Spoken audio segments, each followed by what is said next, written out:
Assalamualaikum warahmatullahi wabarakatuh. Alhamdulillahilladzi arsala rasulahu bil huda wa dinil haqq liyudhhirahu 'ala ad-dini kullih wa kafa billahi syahida.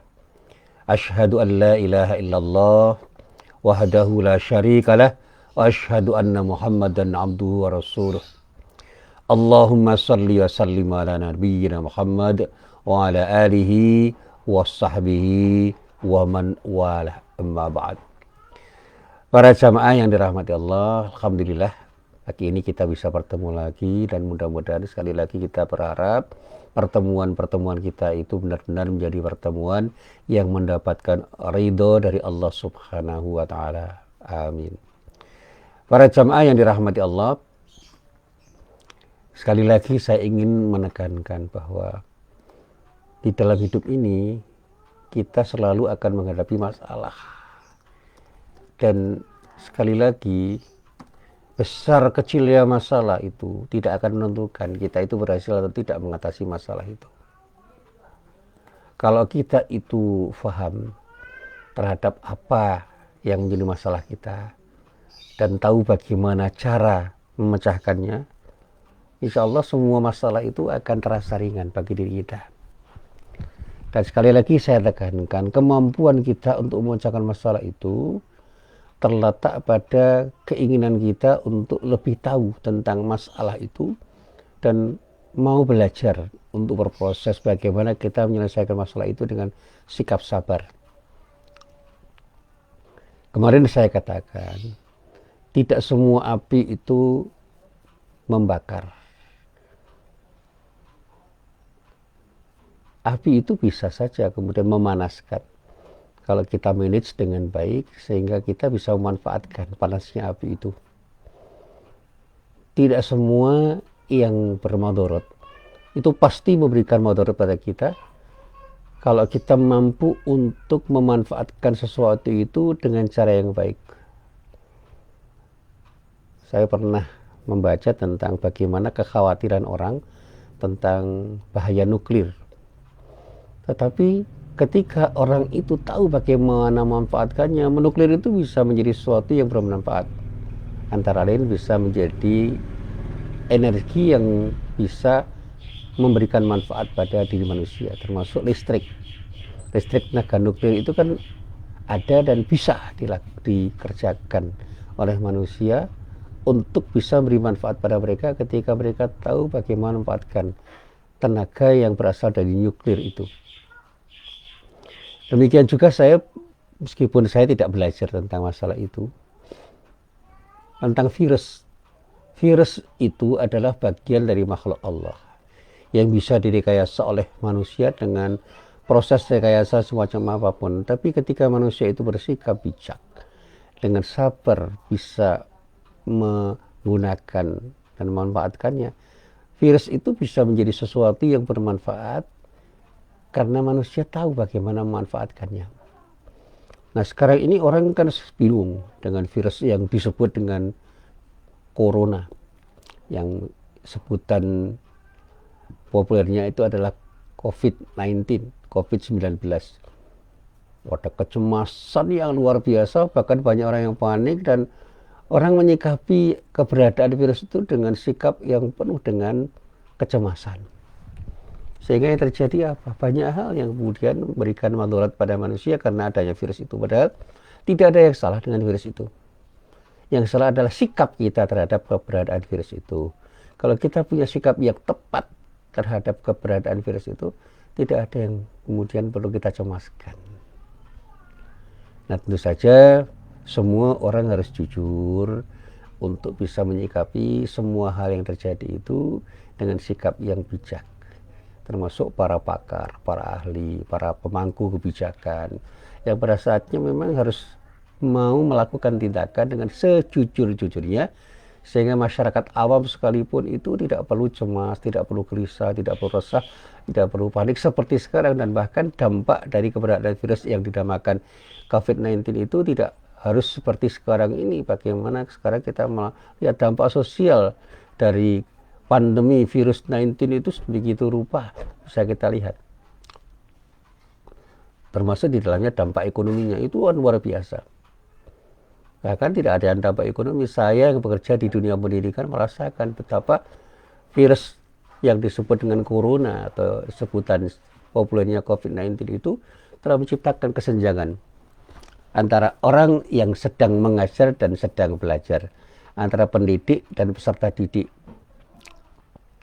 Lembaga pendidikan pun sekarang gampang untuk menyelenggarakan proses pendidikan dengan sebaik-baiknya. Dengan model daring pun sekarang tidak efektif kok. Banyak hal yang tidak bisa terlaksana. Teman-teman saya dari Fakultas Teknik misalnya, itu mengalami kesulitan di dalam melaksanakan praktikum. Saya yang mengajar pada mata kuliah yang sebenarnya harus saya lakukan dengan tatap muka, dengan sebaik-baiknya, karena saya ingin melakukan transformasi budaya yang tidak mungkin itu saya lakukan ketika saya melakukannya dengan proses daring, termasuk dengan transformasi akhlak yang tidak mungkin saya itu akan mempertontonkan keteladanan seorang dosen kepada mahasiswa dengan proses dari itu. Meskipun ya dengan berbagai macam cara saya berusaha untuk melakukannya, tetapi ada kendala-kendala yang cukup saya hadapi dan luar biasa menjadi sesuatu yang agak susah untuk saya hadapi. Tapi ini masalah yang harus saya selesaikan. Sehingga saya mencoba untuk menyiasatinya, dan pada saatnya saya mengatakan saya tidak perlu bersedih. Saya masih ingat ketika saya membaca Al-Quran pada surat At-Taubah ayat 40. Di dalam ayat itu ada kalimat yang indah. La tahzan innallaha ma'ana. Janganlah kamu berduka cita, sesungguhnya Allah beserta kita. Ini kalau dalam tafsir dikatakan ini adalah ucapan yang diucapkan oleh Nabi Muhammad SAW kepada sahabatnya Abu Bakar radhiyallahu anhu, yang diabadikan di dalam Al-Quran. Nah, di dalam ayat itu dikatakan dalam bahasa yang sederhana, A'udzubillahi minasyaitonirrajim, illa tansuruhu faqad nasarahullahu idh akhrajahu alladhina kafaru thaniyatnaini idh huma fil ghari idh yaqulu li sahibihi la tahzan innallaha ma'ana fa anzalallahu sakinatahu alaihi wa ayyadahu binujudin lam tarawha wa ja'ala kalimatal ladina kafarus sufla wa kalimatullahi hiyal ulya wallahu azizun hakim.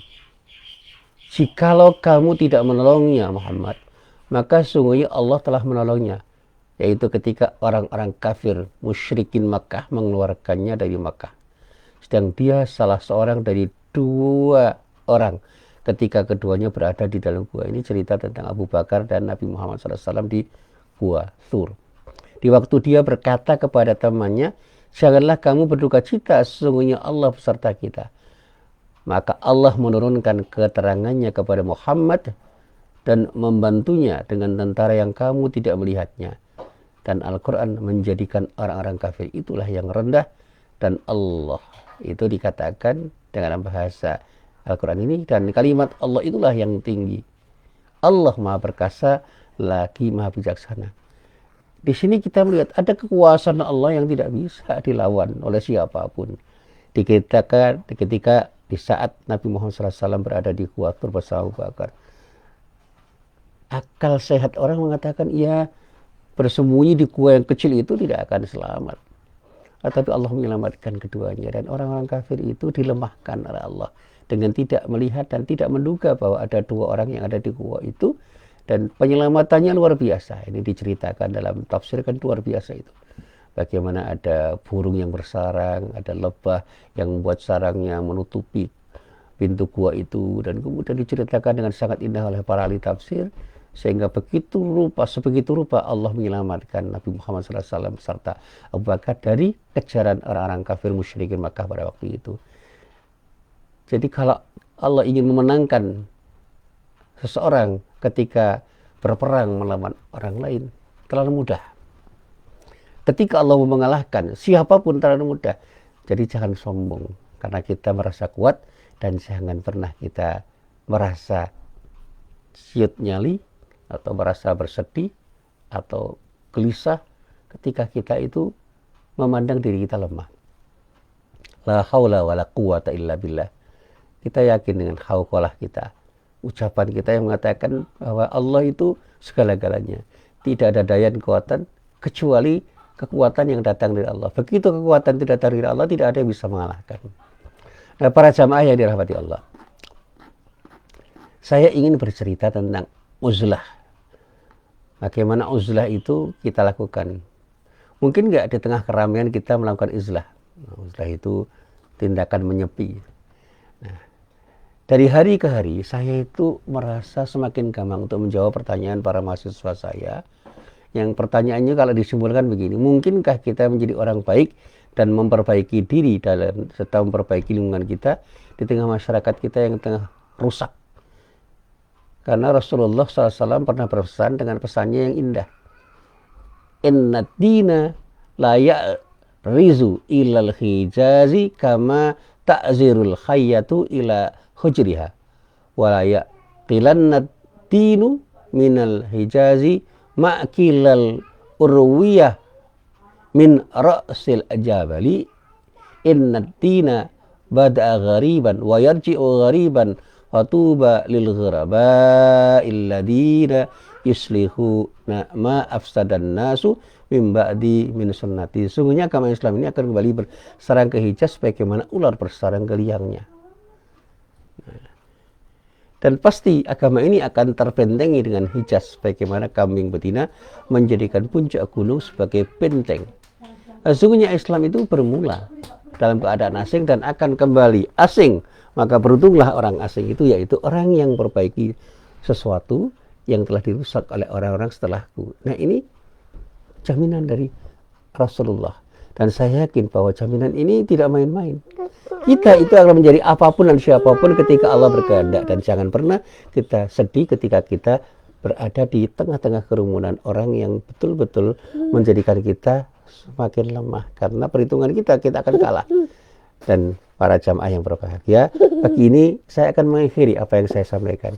Kita boleh jadi menjadi orang yang lemah, tetapi karena Allah memperkuat apa yang kita miliki, maka kekuatan kita tidak akan bisa kalahkan oleh siapapun. Barangkali banyak orang kuat di seputar kita yang merasa hebat dengan kekuatan mereka, tapi ketika Allah melemahkan kekuatan mereka, mereka tidak akan mampu berbuat apa-apa untuk diri kita, pada diri kita, dan pada saatnya kita akan menjadi menang karena pertolongan Allah Subhanahu wa Ta'ala. Yakinlah, ketika Allah menolong, kita akan tertolong. Dan yakinlah, ketika Allah mengendaki, semua yang kuat akan kalah karena kehendak Allah, dan pada saatnya semua yang lemah akan menang karena kehendak Allah. Assalamualaikum warahmatullahi wabarakatuh.